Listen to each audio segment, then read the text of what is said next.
एते दिन पुरे मो स्वप्न पूरण होबाकू जाउची मो जाउची मंदिर गोटे दीप जाली दे आसीबी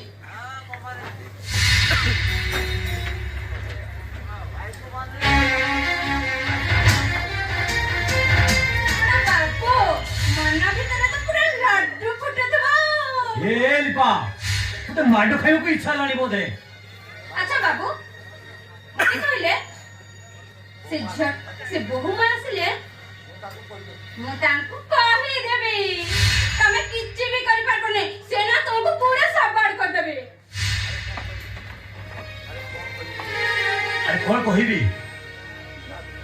कौन कहिबी ता विषय जेते कहिले भी कम पड़ी जीवो आकाश को के छुई पारिलानी ना सागर को के मापी पारिलानी मुझे यदि फूल सहित तुलना करी ताहले प्रजापति रागी जीव आदि प्रजापति सहित तुलना करी जन्हटा ईर्षा करी बाबू बहु मां एते सुंदर खाली रूपरे सुंदर नुहे लिपा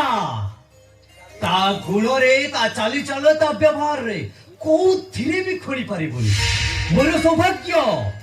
मु सुने ना भलिया झियो को पाइछि हेले बाबू मु गोटे कथा कहिबी बहु मां आसिला करे मते भूली जीवनी तो अरे तोते तो ए जन्म रे पर करिबा असंभव एलिपा तू देखिबो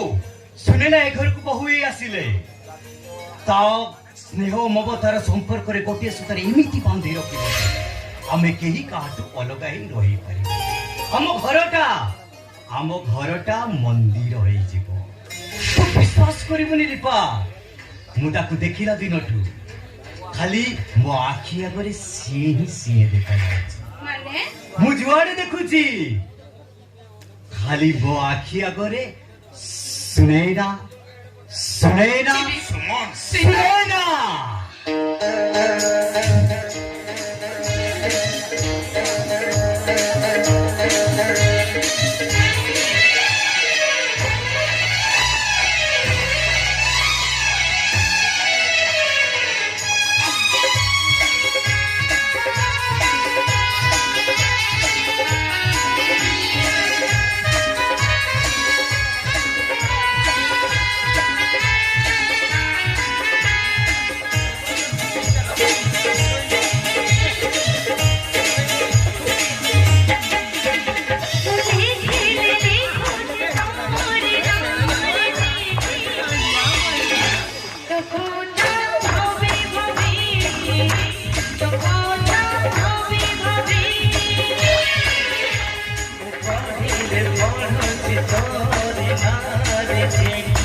मुझे भूल जाए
Bhabi